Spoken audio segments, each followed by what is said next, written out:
Today, I'm going to be talking to you about why platforms are important in our lives. These are some of the names that you would have seen, platforms that we use. All economic leverage around the world has moved towards building platforms. So the most valuable companies in the world with a market cap of over $5 trillion are all platforms today, which enable people to communicate, small businesses to interact with consumers, and so on. So it's becoming increasingly important that we use platforms for building commercial value.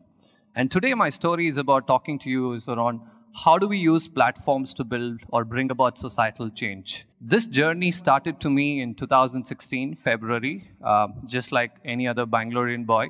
I'm also an engineer. I was expected to go to US to do my master's. I decided to stay back. And then I stumbled upon this intersection of policy, platforms, and products. I joined iSpirit as a fellow and took up the responsibility to build the ecosystem for Unified Payments Interface along with NPCI. Not too far away from here at Taj, we launched UPI as a protocol, as a technology launch, wherein we had over 330 developers and around 30 bankers in the room. So UPI was conceived to be an API-led payments platform.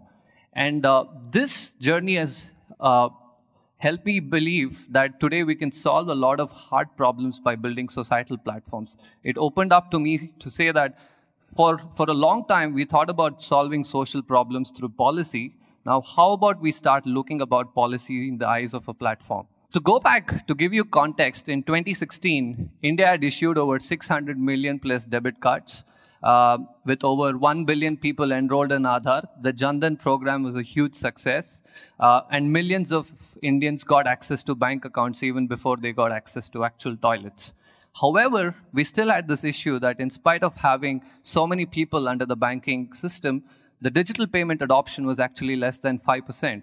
And this was largely due to fragmented payment systems and cumbersome user experiences.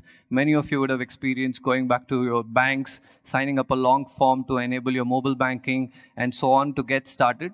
So this had led to this fragmentation of various different payment systems to be built in India.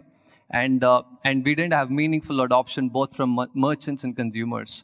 So to solve for this, the RBI came up with a vision policy, and along with NPCI, envisioned UPI to become a public payments platform. And the goal of UPI was very simple, to do one thing well, which is solve for money movement between two accounts. And it was by design, designed to basically be a public payment system, which would not profit, but would allow people to create value on top of it. And UPI was actually designed as a payments markup language, which would allow payment transfer between bank accounts. It will allow payments transfer between wallets, and so on and so forth, enabling a host of use cases for P2P payments, P2M payments, and so on and so forth. However, what this caused was cognitive dissonance to people who are already in the industry, because the bankers always thought about building payment systems as to a revenue stream, a stream through which they could make money. So this was causing dissonance on how do I now start thinking about a public payments platform. So it really didn't have any much backers till November 2016 when demonetization happened. So when demonetization happened, due to the cash crunch, policymakers, regulators, bankers, entrepreneurs, everybody came together to realize that, hey, look, we have this platform which has already been built. Now, how do we leverage this? So this provided us a policy window to basically align a wide variety of stakeholders onto a single platform and focus. However, we still had a challenge. UPI by design allowed people to create multiple payment apps. So by the time in November, we actually had 20 plus apps which were launched by different banks. However, the government couldn't figure out which app should I promote.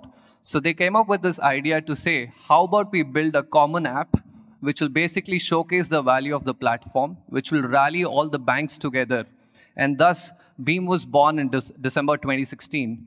It was a 3-week effort, which I had the fortunate to lead the team to build. And this actually showcased that in 3 weeks, you could actually now design an app ground up for India based on a platform and launch it at scale. So we built an Android app, we built an iOS app. Also overnight, we replaced the *99# protocol, which is basically the USSD protocol that allows money transfer to happen between feature phones. So within these 3 weeks, we built and took this app to Delhi. All the policymakers loved it, and the PM put his weight behind it. And then Bheem became the fastest downloaded app ever in Indian Play Store history. It reached 10 million downloads in the first 10 days. And what we did with Bheem was we used it to basically bring a lot of people onto the platform, use the data that we generated from Bheem to basically improve our success rates so that there is more confidence in the platform so that we could invite more other stakeholders to come and build on top of it. And by the end, we now had a wide variety of players, a mix of both Indian entrepreneurs and global entrepreneurs. And suddenly, India became the fastest or the largest playground for people to build on top. And what is important to note is that we ended up creating an open architecture which allowed multiple apps and multiple innovators to build around the same rails without allowing people to build islands of payment platforms. Examples of this in China, where there are only 2 apps which basically control 90% of the market share. However, in India today, we have a vibrant ecosystem of various different people solving for consumer payments, solving for merchant payments, solving for government to consumer payments, and so on and so forth. And most importantly, it allowed a layer of innovation, which allowed people to now build payment experiences using audio QR. People build now payment experiences using low-cost Bluetooth devices, and so on and so forth. So today, 18 months later, UPI is the fastest growing payments platform. It did 246 million transactions in the last month.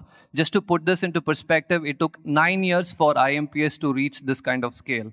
And we did this in 18 months. And it also processed around 40,000 crores, and it's growing at a rapid speed. Morgan Stanley estimates that UPI will contribute or will process $450 billion in the next 5 years.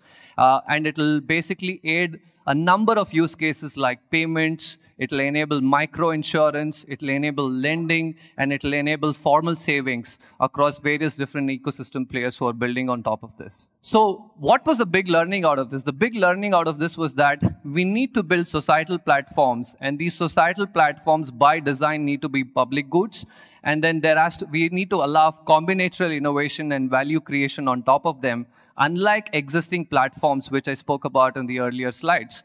So we need, in India, we've basically applied this learning into various different sectors. Today, Ayushman Bharat, which is the most ambitious healthcare program in the world, which is expected to cover 500 million Indians under a universal health insurance program, is now being built on a foundation of what is called as the National Health Stack, which is basically a foundation of various different artifacts which allow people to come together and solve.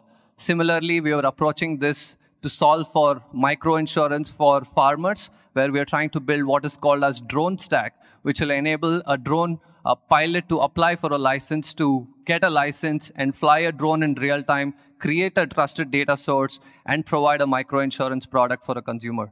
Similarly, we've also applied this in travel. We're looking at the same with credit, with RBI trying to build what is called as a public credit registry.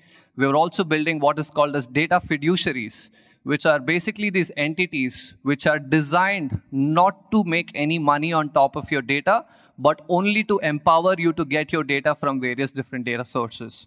So if you're a policymaker or a regulator or anybody who's working in any of these segments, a question that you should ask yourself is like, how do you leverage the power of these platforms to build various different people together to solve some of the hard problems?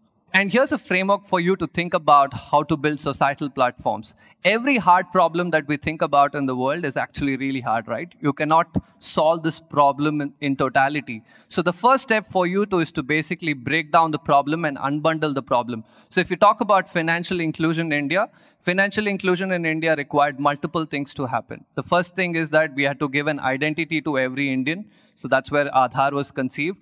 And the second step after universal banking coverage was to basically build this low-cost payments layer, and that's how UPI was conceived. So once you have unbundled your problems into different sectors, then you basically find an operating agency who can solve this problem really well and just do that one thing. In the case of UPI, it was the National Payments Corporation of India, which is tasked with the to build UPI, and their only job was to basically build the network which would bring the banks, incumbent banks, challenger banks, entrepreneurs, internet companies all together into one platform. The third one that we learned is how do you use technology as a leverage point to create network effects? And that's where standardization is very important, which is where we have taken this approach of building open APIs in India, which are now known as India Stack. And these standardizations basically allow combinatorial innovation to happen and build network effects without allowing siloed systems to be built. And then once you have this, usually what happens is when you build a societal platform, people who have been in the commercial business don't usually buy into the idea of a societal platform. And in order to showcase value, you need to build a reference implementation. And in this case, it was Bheem for UPI. And we used Bheem to basically rally everybody else in the ecosystem to inspire confidence in the network, in the mission that we are after. And finally, you have to now invite the ecosystem to come and build innovation on top. You cannot be now thinking about solving all your problems. And in fact, I would argue to say policymakers, when they make statements that we are going to enable people to solve, it's not about writing policy as documents anymore, it's policy as APIs. Finally, at iSpirit, we've basically figured as a theory of change, if we really need to create high impact, if we need to inspire a lot of people to come on to a singular mission, we can't be thinking about incremental change anymore. Now we need to think about radical change. With this, I end my talk. Thank you so much.